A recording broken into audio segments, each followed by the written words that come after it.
I was just thinking about the movie A Knight's Tale. You know, the one that has like the kind of rock soundtrack to it. Angel. Mulligan. And my first impression of that movie is god awful. God, that was a terrible movie. What about the message, you might say? I don't think I really got the message until I thought about it for years. That's how bad that movie is.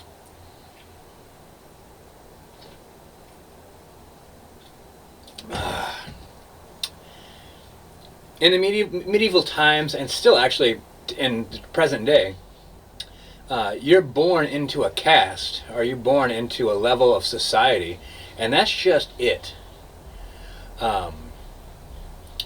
What if you don't accept that, though? Like, the idea is, can you change your stars? Is your fate set before you? And then you come back into, like, is there such a thing as free will? Is there such a thing as being able to break free of whatever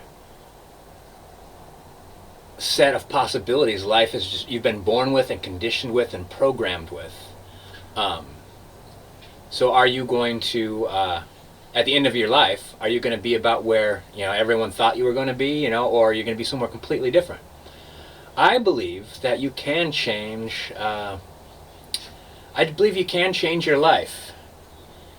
I think it takes being aware of the fact, though, that we are kind of pre-programmed for something, some level of society or some level of strata. Like, I was like thinking, like, imagine me. I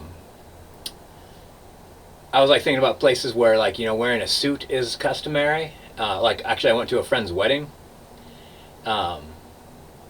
I'm not comfortable in a suit. I don't know anything about that kind of like going out to eat at places where like ties are expected. I know how to tie a tie. I don't think I get it right off the bat. That's the thing is, like, if I'm not comfortable, I might not head that way. And what makes you uncomfortable is probably it's like a fence. Like you're an animal and you fenced yourself in that way. And so I'll never explore past my field unless I see something past that field that is just, I've got to have it, and then I'm going to try to change my stars.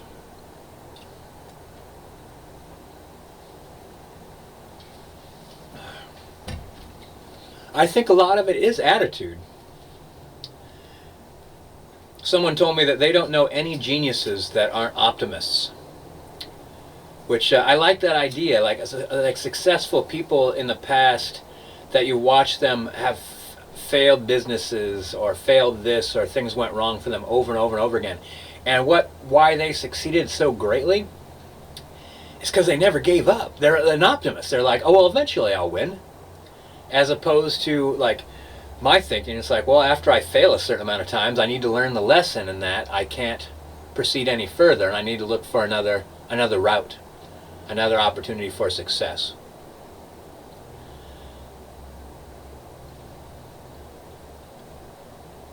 Positive attitude. And sometimes, here's the thing too, is I think you could program yourself for the kind of success I'm talking about. Here, what do we got here?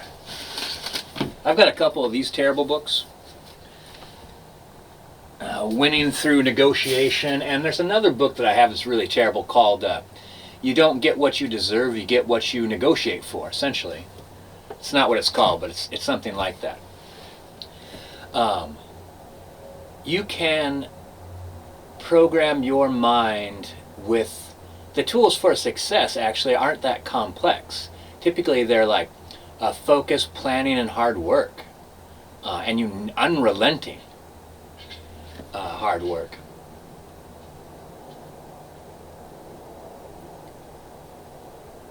Actually, one of the reasons I call those terrible books is some people program themselves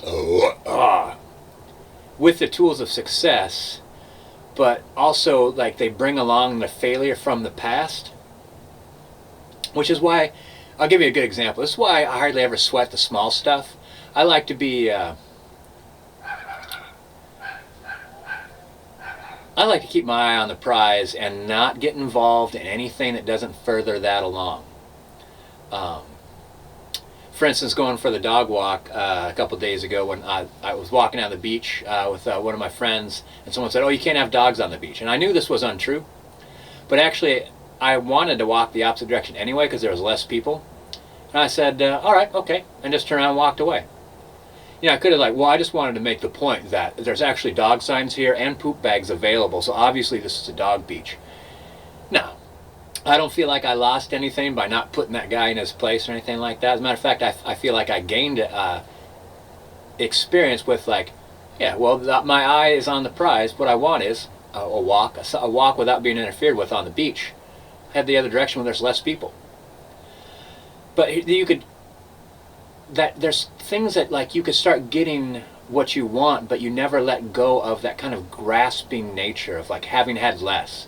People call it, I've heard it called poverty mentality and stuff like that, and it's kind of interesting. Like, for instance, I left one of my radios at my workplace, and I was gone for 6 months. And I came back, and someone had my radio at their desk, and I'm like, "Oh, hey, that's my radio." And I immediately picked it up because I kind of almost sensed where this might go.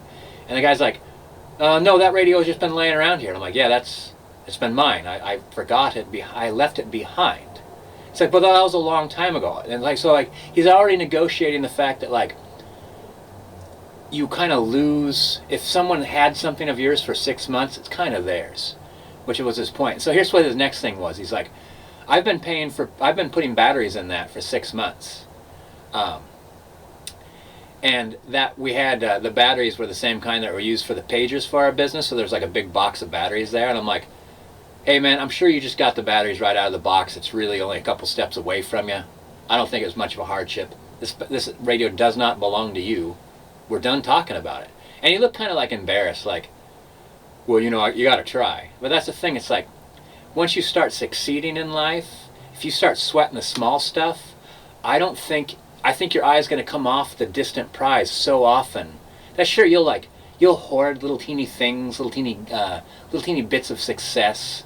You'll have little arguments where you win that doesn't further you in any way at all, as opposed to marching right past all that.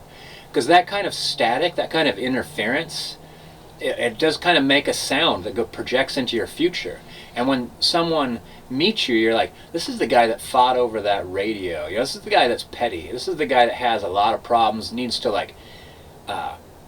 establish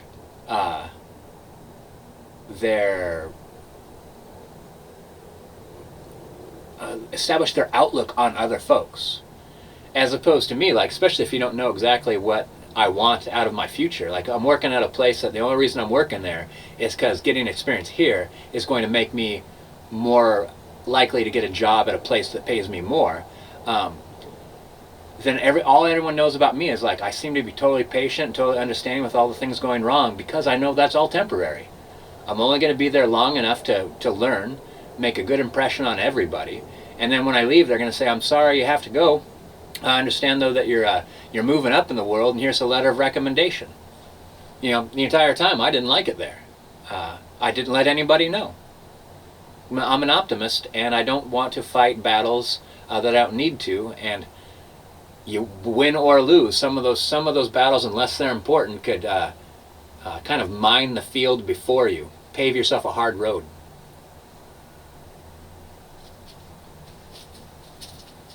Oh, all right, now it's time for some gardening. That's what I've got planned for today.